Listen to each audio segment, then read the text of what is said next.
Today's episode is brought to you by Modern Grower. Modern Grower is the go-to source for 100% organic, GMO-free microgreen seeds. Trusted by hundreds of growers for high quality and low prices.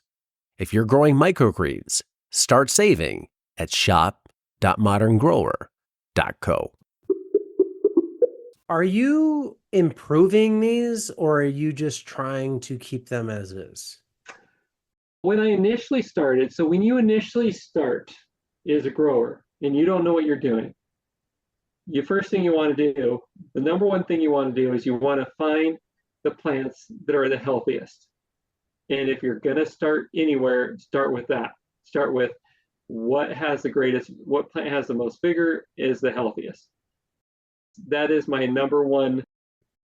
I've gotten to the point where I know exactly what I want out of each variety and based on the traits.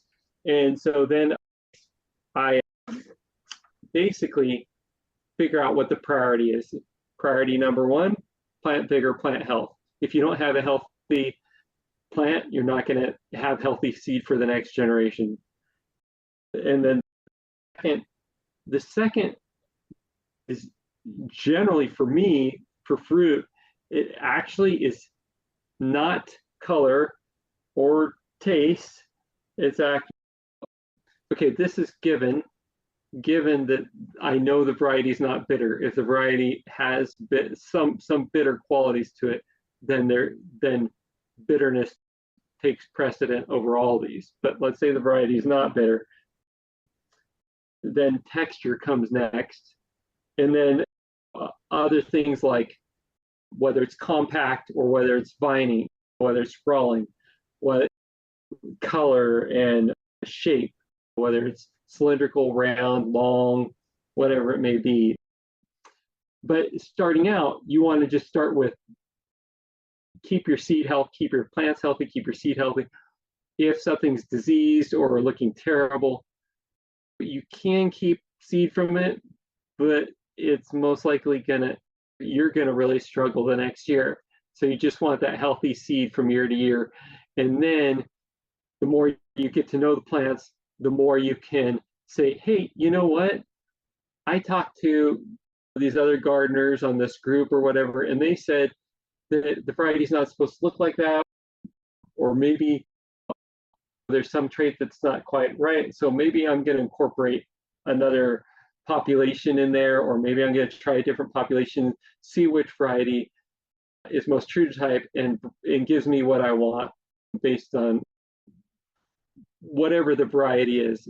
I personally try to go by what a variety historically is and follow that and make sure that the variety is high quality and true to type. One of these types, you have different locations to get the genetic separation.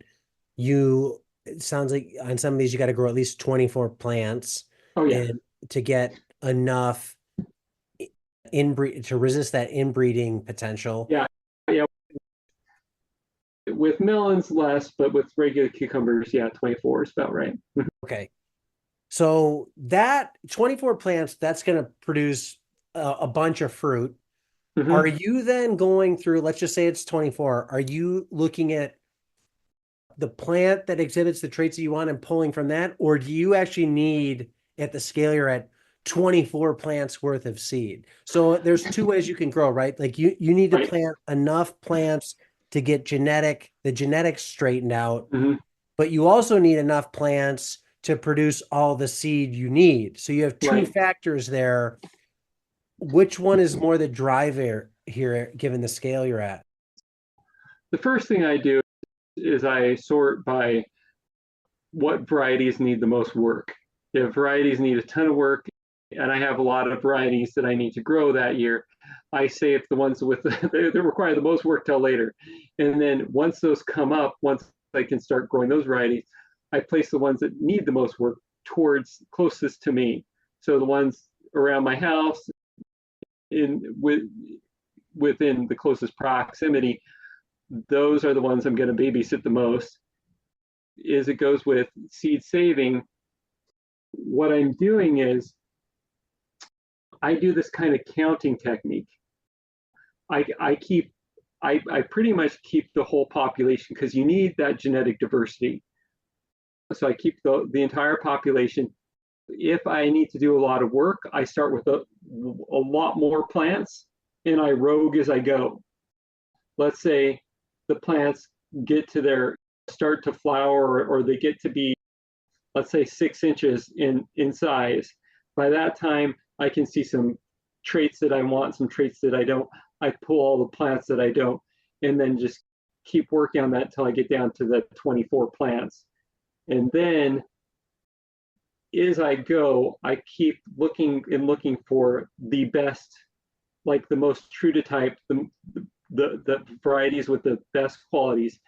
And then when I find plants like that, I find out how many next to that plant, surrounding that plant, are the same. How many have that trait? So let's say I developed this through selection. I developed a checkered variety, one that's checkered. And so there were some fruit that were light, there were some fruit that were dark, there was some fruit that was misshapen, and then there are some that are like half light, half dark, and then there's some that are checkered. What I would want to do is I would want to find which plants have the fruit that's checkered, and then try to figure out where's the one that has the most that are close to that. And so let's say one plant has 2 other plants next to it with checkered, with what I'm looking for, then I would count that as a 2.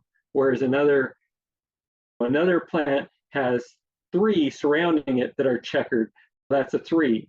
And the higher the number, the better, the faster I can get to what I'm looking for in the next generation. And it can take 3-4 generations to quickly, through selection, to get something real high quality. Hello, growers. Looking to turn your homestead into a profitable business? Or are you a farmer looking to boost your sales? Check out my book, Sell Everything You Grow. This book is the ultimate guide to choosing the right farm business model that fits your farm, time, and location. Discover which model has the highest profit margins and why diversification is so important. Whether you're selling apples, vegetables, or microgreens, Sell Everything You Grow will help you find your first market or expand into new ones. Get Sell Everything You Grow on Amazon and start selling more today.